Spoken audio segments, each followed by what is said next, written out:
Hello everyone, welcome back to the channel. आज से मैं एक नई सीरीज़ स्टार्ट कर रही हूँ वन लाइनर करंट अफेयर्स की, और उसको ट्रिक या कोई स्टोरीज़ के साथ तुरंत ही याद करवाने की कोशिश करूँगी।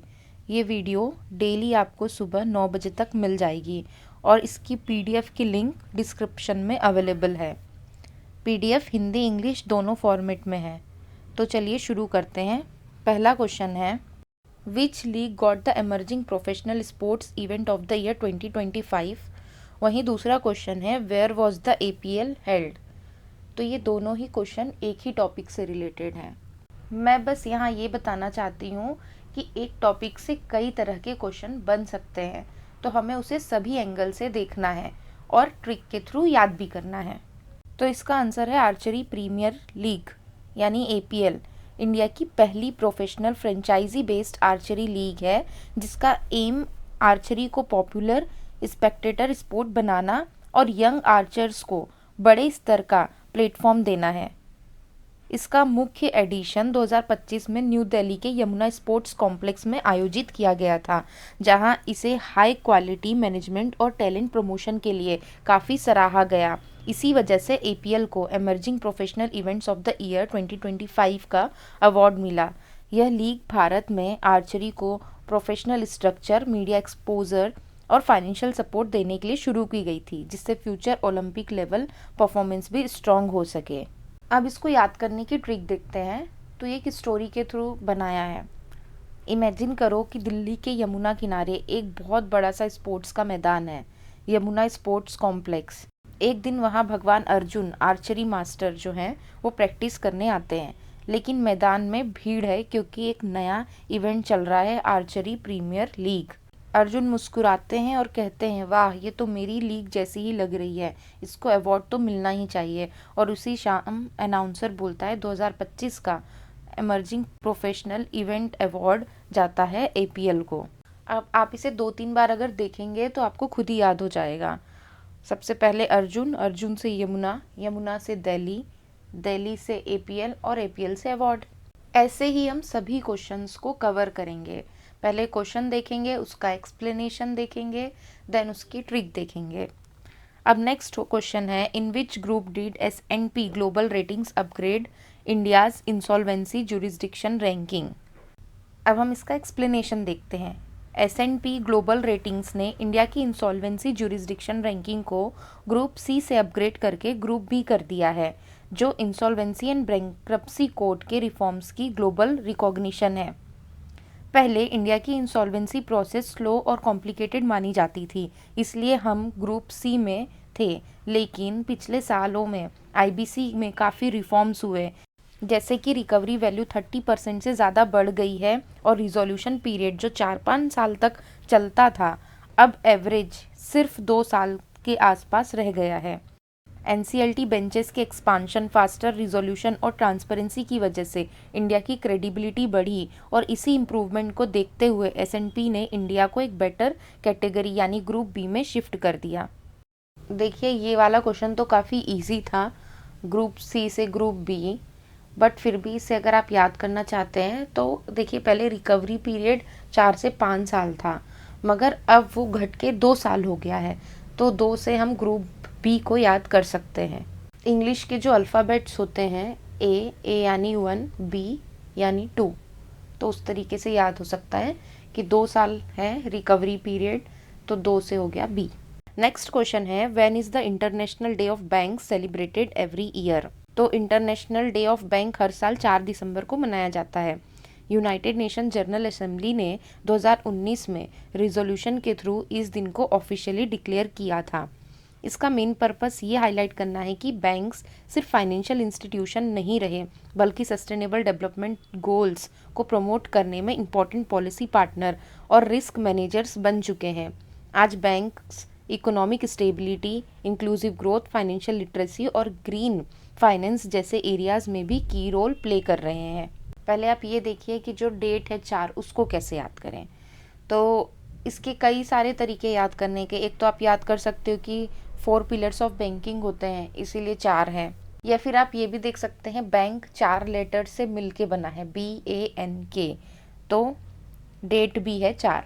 अब दिसंबर को कैसे याद करेंगे, तो साल के एंड में यानी दिसंबर में बैंक्स अपनी बुक्स क्लोज करते हैं, इसलिए बैंक डे साल के एंड मंथ यानी दिसंबर में मनाया जाता है।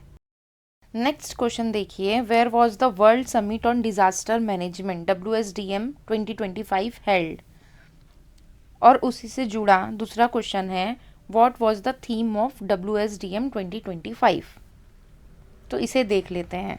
World summit on disaster management Dehradun में ऑर्गेनाइज्ड की गई थी, जहां डॉक्टर जितेंद्र सिंह ने उत्तराखंड में डिजास्टर फोरकास्टिंग और प्रिपेयर्डनेस को मजबूत बनाने के लिए कई नई इनिशिएटिव अनाउंस किए थे। इस समिट का मेन फोकस ग्लोबल कोलैबोरेशन को इम्प्रूव करना था, इसलिए थीम रखी गई strengthening international cooperation for building resilient communities. मतलब दुनिया भर की एजेंसीज और एक्सपर्ट्स मिलकर कैसे डिजास्टर प्रोन एरियाज को ज़्यादा सेफ और रेजिलिएंट बना सकते हैं, इसी पर डिस्कशन हुआ। स्पेशल अटेंशन उत्तराखंड पर था क्योंकि ये डिज़ास्टर सेंसिटिव रीजन है और इस समिट का एम था कि इंटरनेशनल नॉलेज शेयरिंग से यहाँ बेटर अर्ली वार्निंग सिस्टम और प्रिपेयर्डनेस फ्रेमवर्क बन सके। इसके मेन पॉइंट्स क्या है, वेन्यू कहाँ था, देहरादून। अनाउंस किसने किया था, डॉक्टर जितेंद्र सिंह। और इसकी थीम क्या थी, strengthening international cooperation for building resilient communities. अब इसको याद करने का तरीका देखिए डिज़ास्टर का पहला वर्ड है डी और देहरादून का भी पहला वर्ड है डी, तो ये मैच हो गया। दूसरा और देखिए कि उत्तराखंड में माउंटेन्स है तो सबसे ज़्यादा डिज़ास्टर यहीं होंगे, तो समिट भी वहीं हुई होगी। अब आपको लगेगा ऐसे माउंटेन वाले एरिया तो बहुत सारे हैं, मगर डी वर्ड भी मैच करे, वो भी ध्यान रखना। अब देखिए किसी भी डिज़ास्टर के लिए प्रिपेयर होना ये अकेले के बस की बात तो नहीं है, यहाँ पे कम्युनिटी की रिक्वायरमेंट होगी। तो रेजिलिएंट कम्युनिटीज़ यानी कि इंटरनेशनल सपोर्ट, तो रेजिलियंस बिना ग्लोबल कोऑपरेशन के पॉसिबल नहीं है, इसलिए थीम है strengthening international cooperation for resilient communities. Next question देखिए, द संचार साथी app was developed by which department. तो इसका आंसर है department of telecommunication.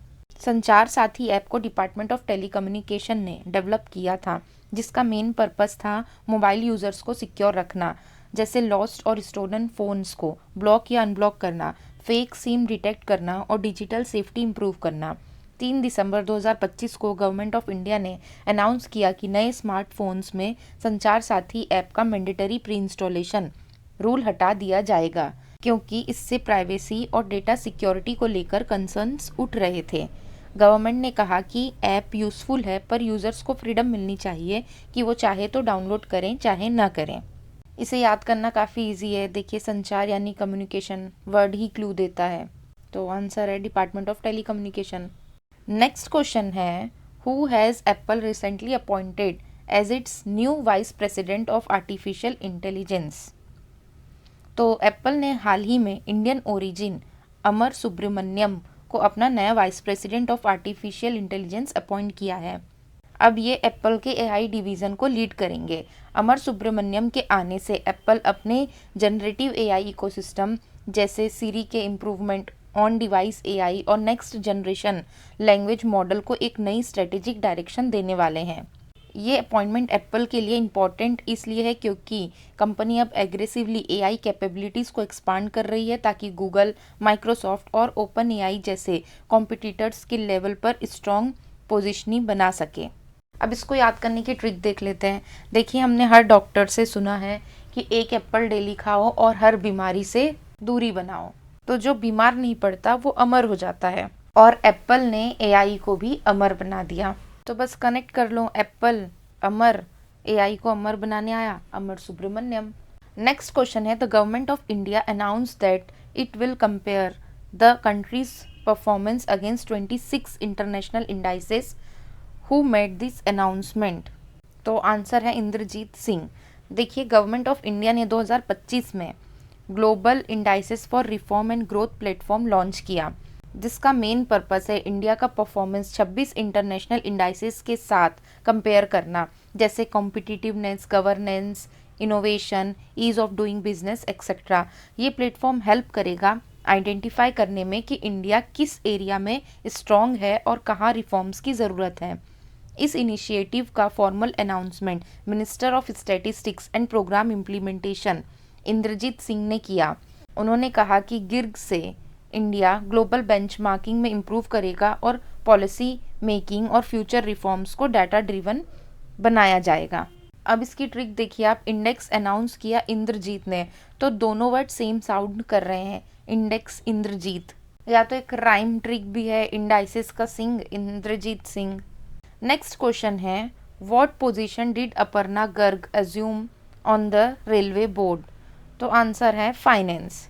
Aparna Garg जो 1987 बैच की IRAS ऑफिसर है, उन्होंने 1 दिसंबर 2025 को रेलवे बोर्ड के फाइनेंस मेंबर के पद की चार्ज संभाली। रेलवे बोर्ड में फाइनेंस मेंबर एक बहुत ही क्रूशियल पोस्ट होती है जिसमें पूरे इंडियन रेलवे का financial policy making, budget allocation, cost control और एक्सपेंडिचर मॉनिटरिंग हैंडल किया जाता है। अपर्णा गर्ग का एक्सपीरियंस भी स्ट्रॉन्ग है। वो DRM प्रिंसिपल फाइनेंशियल एडवाइज़र और DG जैसे की फाइनेंशियल रोल्स में काम कर चुकी हैं। उनके आने से रेलवेज के फाइनेंशियल रिफॉर्म्स और मॉडर्नाइजेशन ड्राइव को और पेस मिलेगा। इसे कैसे याद करेंगे? तो देखिए इसकी ट्रिक है कि अपर्णा का A और अकाउंट्स का भी A, और अकाउंट्स का डायरेक्ट लिंक किससे होता है? फाइनेंस से।